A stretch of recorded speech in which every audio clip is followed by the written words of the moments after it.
Ladies and gentlemen, friends and rivals.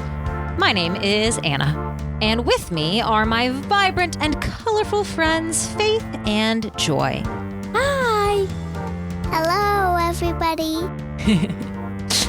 We will be your hosts for this episode. We are honored and grateful that you have joined us at our table. Here at the Game Table Podcast, we take a look at various board, card, and other tabletop games. We give an overview, provide a little insight on how to play, and share some of our thoughts, all in an attempt to give you an idea of how well this game would fit for you and your table. Today, we will be looking at Hues and Cues, designed by Scott Brady. Artwork is uncredited and published by the Op Games. Hues and Cues is a 3 to 10 player, colorful communication and deduction game. Players attempt to make connections by using one or two word clues to identify the correct color. It might sound pretty easy, but you are limited on what you can share. And the board consists of 480 unique color shades. Does this game connect with us, or does it cause us to turn into a dark shade of gloom? Find out as we discuss. All right, so Faith and Joy, before we get started talking about this game, I have a question for you. Okay. Actually, two questions. What are they? But they relate to each other. What is your favorite color? My favorite color is like a light pink. Okay. And Faith? I like kind of like a skyish ocean blue. Oh, okay. Well, you already answered the second part of my question. The second part of my question was going to be, where do you see your color? So you said Skyish ocean. kind of in the sky and in the ocean is Yeah. where you see your favorite Kind of color? like a really bright ocean and like a really clear sky. Nice. Okay. Joy, where do you see your color that's your favorite? Like in sunsets. Oh, okay. Light pink in a sunset. Yeah. You know, my favorite color is also in a sunset. What is it? My favorite color is orange. And I think I like the a little bit lighter, a little bit yellowy orange, because whenever I see a very orange sunset, I always look at it and I think, oh, that's my favorite color. Or sometimes even when I see very nice ripe carrots, I look at them and I think, oh, that's such a beautiful color. Yeah, I get it. Orange is in a lot of popular sunsets. That's right. Sunsets. That's right. And I like your favorite color too, both of yours. They're beautiful. Yours is too. Well, it's important that we know how to link colors to things that we know and see, because that's a little bit of what this game is about, isn't it? Yeah. Why don't you tell us a little bit how to play this game, Faith? Hues and Cues is a social deduction clue-giving game where one person will give hints about a certain color hue and other players will guess which color they are referencing. When it is your turn to give the clues, you will draw a card with 4 different color options on it. You'll find the hues on a large grid with rows from A to P and columns numbered with 1 to 30. Choosing one of the 4 hues, you will give a one-word clue that relates to the color to help other players guess. You may not give a word that is a color, area of the board, something visible, or a clue given previously in the game. Then players go clockwise and place their guess token on the color they think the clue references. Once everyone has a chance to guess, you have a choice. You can end the round and go on to scoring, or choose to give another 1 or 2 word clue and get more people to guess the color. If you give a second clue, guessing then goes around counterclockwise as players place a second guessing token. After the second round of guessing, you will place a 3x3 box on the board with your color in the center. Anyone who guessed your color exactly gets 3 points. Those one away get 2 points, and those 2 away get 1 point. You get a point for anyone who guesses exactly, or one away. Then it is the next player's turn to give clues. Play continues until one player reaches 30 on the score track, or whenever you decide to be done. Let's head back over to the table and discuss. All right, girls. Well, let's discuss this game. So first, I know we said that the artwork was uncredited. Maybe Scott Brady himself helped with some of the artwork. We don't know. But what did you guys think about the design of this board and the artwork? As mentioned, there are 480 colors on the whole board, and I really, really like how they blend together. Yeah, I like that too, because they could have arranged all of the colors in very random patterns, but the way they did it is they blend in and out of the darker and lighter shades, and even from one color to the next, almost like a rainbow. So it looks really pretty. In fact, the whole board is pretty much comprised of the little bitty squares all the way up and down in this grid, and a score track at the top, and that's the entirety of your board. I also really like the design of the cards because it gives you more options to choose from instead of just 2 options, because there's 4 options on the card, as mentioned. Oh, yeah, that's a good point. I liked that there were 4 options on the cards as well, especially as we went further into the game. There were some colors that were very similar to another color, and I just couldn't think of a clue that hadn't already been given. And remember, that's part of the rules is you can't give clues that have already been given. So I remember one time I drew something that just had a beautiful purple on there, but Joy had already given the clue of grapes. And what else did you do? I think she did like sunset or something. And I also did like sunset. Yeah, or deep ocean. I don't know. There was a lot of clues that had to do with this purplish blue color I had that you had already given, and I couldn't think of any other words to describe that purple color. So I was very grateful that there were 3 other options on the cards, and I could choose a color that hadn't had so many clues given about it already. So you're thankful that there's 4 options on the card? I am. I think that it makes for a little bit of strategy in the game for me. What do you feel like about the artwork, Joy? I like how the square's designed for the points. Oh, yeah. As at the first, we said the points. But so in the board, there's the numbers on the top and the bottom, and then the letters on the sides. Okay. So I like how that's done. So then you can find the number on the card, and then you can go all the way down to find the letter. For example, I have a card here, and it says F15. So I would find 15, and then I would find F. And I would find 15, and then I would go all the way down until it was touching F. And then I would give a clue that was like that color. So it helps me find out what's on the board instead of just giving my color away. That's true. Yeah. So it sounds like you're saying that you really like how the board is arranged and it's organized very well. Yeah. Okay. Nice. Well, let's talk about some of the mechanics of this game. It's a pretty simple game. You give a clue, you place your clue tokens, and then you score at the end. But are there any things that stood out to you that you felt like were really well designed about how the game plays? I really like scoreboard because I remember one time we got at the game actually this morning. This afternoon we got out the game and I ran to go get a pencil and paper because we had to keep score.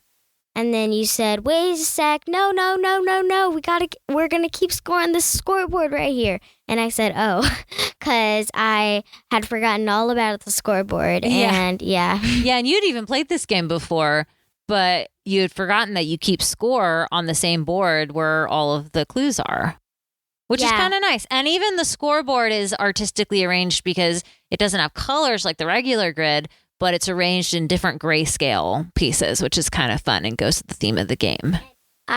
It's also numbered by 5s, and I really like that because going back to our rules, it kind of, as I said earlier,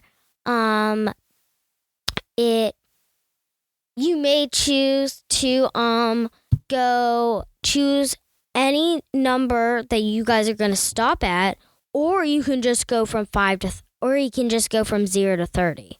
And I think that's actually kind of set up for those kind of rules, and I think that looks kind of cool. That makes sense. So you're saying that because it's numbered every 5, you could choose, if you only had a little bit of time, you could say, hey, let's just play to 15 or just 10 this time. Yeah. Yeah, that makes a lot of sense. Joy, is there a mechanic in the game that you really enjoy? I really like giving the clues because one time it was a really hard decision for me. I had gotten a card and all the colors weren't as pretty as this one purple. It was really dark. It was like in the 27 or 26 and it was really dark. So then I said violet or grapes. I don't know which one. But I said one of them and everybody just started doing it in the 30s. So then I did a second round, which was sunset, and people got a little bit closer, but it was more pinkish. So then I placed the scoreboard, and we didn't get any points that round because they were so far away from the scoreboard. Not even one was outside it. So that was a really hard decision for me. Yeah, and that is a good, interesting mechanic of the game because if you just look at the picture on the card, sometimes you can think, oh, that's purple, and you can say violet or grapes. But then people who are looking at the board are looking at all the different shades of the purple, and they may find something that looks more violet or grapes than what you did. I had something like that too, where on the card, my color looked gray. So I said overcast, like it was cloudy. But then on the board, everybody thought that the color looked kind of greenish because it was right at the edge of the green. So I think that's a good thing to keep in mind. You've got to look at the colors that are around it and think, is my clue going to be about this color and going to steer them away from some of the other colors that they might accidentally guess? I said wrong. I like figuring out other clues because that was the only time that was really hard for me. I enjoyed the game. I mean, it's a nice game. It's just the giving clues is really hard. So as you said, it was really hard for you because I already said grapes, but you had a color that was like my color. Yeah. And so sometimes it can be hard to think about clues that haven't been given yet. Yeah. It was also really hard for you, too. It was. Thank you for making that hard for me. I probably got you more points. I also really like how there are different pieces, but they're numbered 1 to 10 because they can have 1 to 10 players, as it said in the rules, where it's 3 to 10. And I think I really, really like that because actually, if you have we have 5 people in our family, and I'm glad that everybody can play this because it's for all ages, and it's a 3 to 10 player game. So I really like that because if you have a lot of people in your family, then it's kind of big time, a really good game. Yeah, and we haven't played up to 10. I think the most we've played is up to 6, and we've played some with fewer, 3 or 4. So do you think you like it with more players or less players? More players makes it more challenging. Yeah. How about you, Joy? Do you think you like it with more players or less players? Less players, because then it makes it easier, but not as challenging. So I agree with Faith. It's easier when there's less players, but it's more challenging when there's more players. So I'm kind of in the middle of both of them, like 5 or 4 people, 5 people. Yeah, that makes sense. Yeah, we played a game that had maybe 6 people in it, and that was really fun because there were so many pieces on the board. You started scoring points really fast, but it also took a really long time to get back to my turn.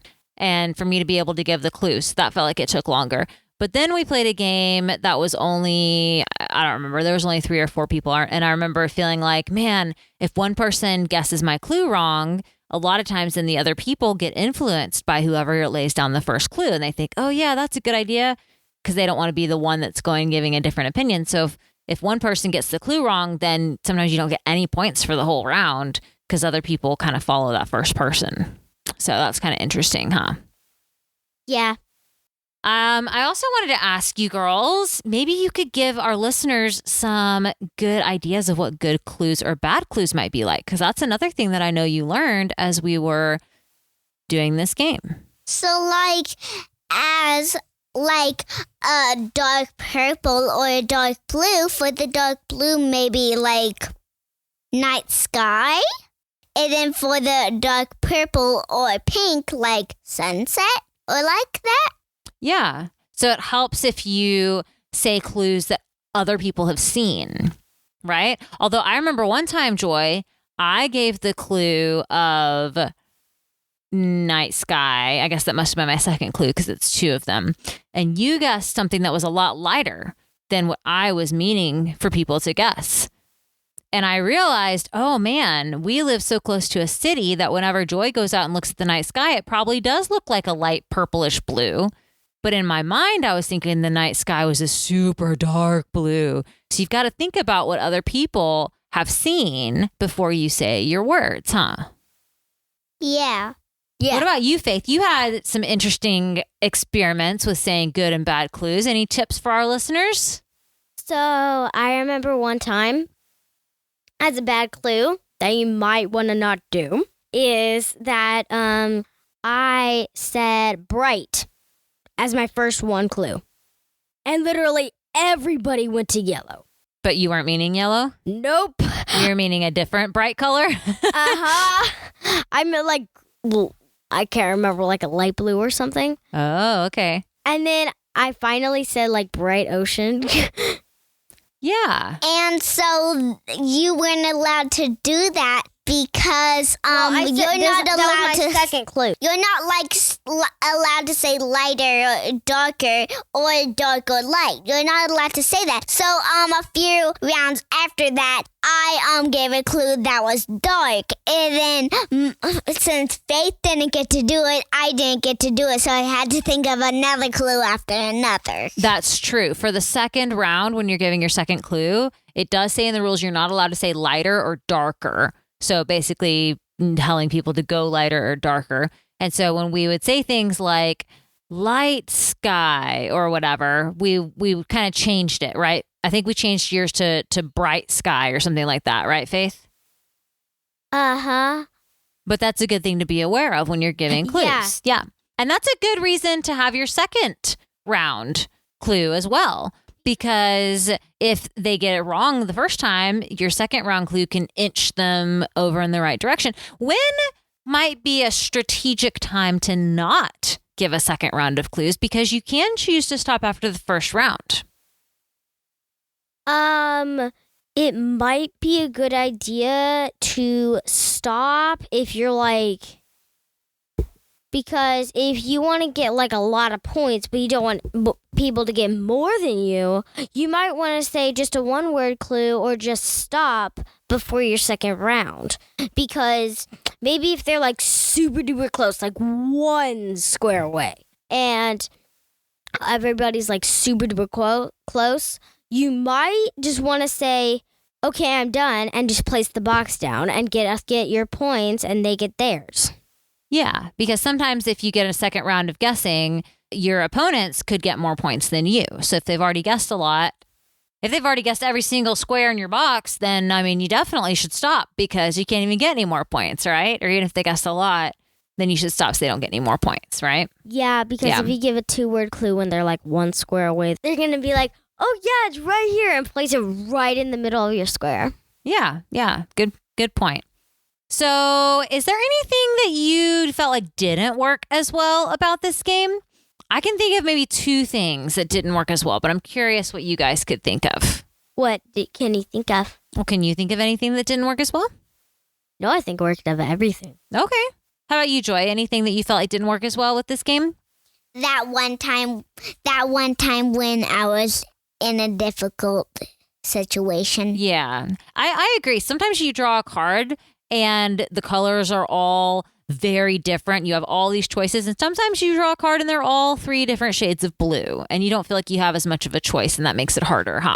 Like, so one's pink, one's a darker pink, and then we're just going into darker pink until all 4 are just light, medium, dark pink. Yeah, and it doesn't give you as many choices. 2 things that I felt like didn't work as well about this game is, I don't know about you guys, but sometimes when I drew a color that was in the middle of the board, I had a hard time just with my eyes following the grid all the way to the middle of the board. And I think you guys did too, because I remember at least 2 times that you said, all right, I can't even find this. Just everybody shut your eyes so I can use my fingers to find it on the grid.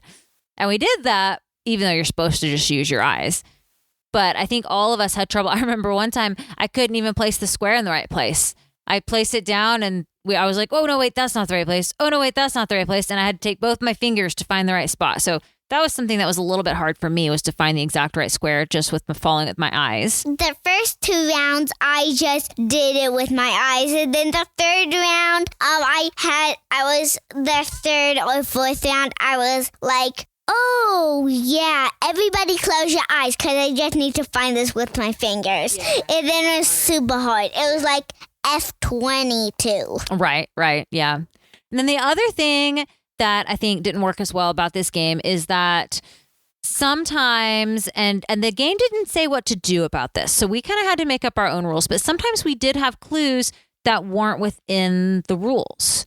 So we had somebody give a clue in a different language one time, and that wasn't in the rules. And we had somebody give the clue where you said light something or dark something. And it's interesting because if you give a clue that's not in the rules and then you change it, then technically you still have the clue that was against the rules. And so I wasn't really sure what to do about that. And that wasn't specified in the rules. So that was kind of an interesting dilemma. And obviously, since we're just playing with our family, we kind of just said, oh, nope, you can't do that. Try again. Or, oh, hey, that was 3 words. You have to pick a 1 word. Try again. But then it did kind of give more hints, even though you broke the rules. So that was an interesting thing to have to deal with too. But I guess when you're doing a little communication social deduction game, maybe you don't worry so much about those little details in the rules. You maybe haven't met her, but in this game, I was on a team with our little sister, Hope. That's right. Well, and that's a really good point, Joy, because that was something that I was going to bring up too. So the game says that it's for 8 and older, but obviously, Joy, you're 6, and I think that you didn't really have any trouble playing this game, did you? Yeah. And you played on a team with your little sister, Hope, who's 4, because we were thinking that maybe she would have trouble. But to be honest, she didn't really have a lot of trouble either. You guys kind of split the team 50-50. She would sometimes guess the hint. You would sometimes guess the hint.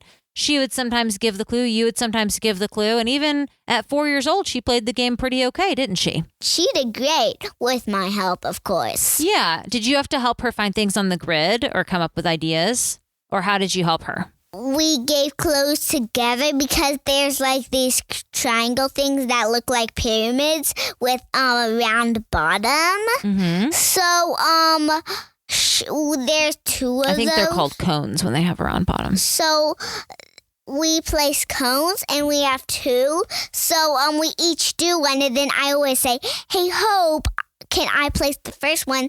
Because I know what most of these things are, and you don't because you're only 4. She was like, no, I want to place the first one. I don't want to copy you. Because she had to copy me, otherwise she would do it like it was in purple, and she would do it in yellow, like that. But then every time I just went first. Sometimes I copied her, sometimes she copied me. Most of the time, she copied me. And every time she didn't go in yellow unless when Faith said bright, and everybody went in yellow. So it sounds like what you're saying is probably a 4-year-old couldn't play this game without help. Yeah. But did you feel okay playing this game without help as a 6-year-old? Yeah. and even helping a 4-year-old. You still felt okay, huh? Yeah. Faith, how did you feel like playing this game as an 8-year-old, which is technically the lowest end that they recommend on the game box? I felt amazing. Very good. Because I'm very smart. There you go. I think both of you are very smart. And we've played this game with kids and adults all mixed together, and it didn't feel like the adults were having to cater to the kids. It didn't feel like we had to change a lot. There is an extra rule in the rule book that says when playing with younger children, instead of having them pick a card and having to pick from those 4 colors, they can just pick any color on the board and give a clue about that instead. And we played a couple of games the regular way and then discussed using that alternative rule and didn't really feel like we needed to because all of you guys did fine just with the regular rules. Even though Faith was on her own team, she still did really good, even though she was on the lowest price of playing. That's right. I think that Hope and Joy did pretty good. And I think Hope did amazing for a 4-year-old, and I'm twice her age. That's right. I think so too. And I think it's a real testament to the game that we can play with all different ages and it still feels fair, right? Because we played with kids and adults and even older adults, and it all still felt fair, didn't it? We even played with Aunt Sarah's mom. We did play with Aunt Sarah's mom, who's a grandmother. Yeah. Yeah. So, any other final thought? In my opinion, it is a fun game. The whole family can play it. I think it's fun to have a light strategy where you can be giving clues. You've got to do your best with guessing and with giving clues. But it doesn't have a lot of heavy strategy that you've got to carry throughout the whole game that you've got to stay really focused on. So it can be a good social game as well as a deduction game. What are y'all's final thoughts on it? You said that one person said like a different language clue, and what was that language like? What was that language? He said naranja, which means the fruit orange in Spanish, because if you say the fruit orange in English, it also means the color orange. So technically it's against the rules. And I don't know if that's allowed or not, but that's what happened. What were your final thoughts, Faith? My final thoughts were, I think that this is a great family game. And if you have younger kids, it is a great game, too, to teach your little ones their colors. That's right. There's some good grid finding and color identification linking with this game. I'll also say I think it's a good game for people that maybe aren't as much into big game or strategy games. We've played with a variety of people of different gaming backgrounds, and everybody liked it. And some people were even kind of surprised that they liked it. So that's kind of a testament to the game as well, that you can play it even with people that aren't hardcore gamers and still have fun. Well, let's give our grades. Who wants to go first? I do. Go for it. What would you grade this game, Faith? 2 thumbs up. 2 thumbs up. Love it. Yeah?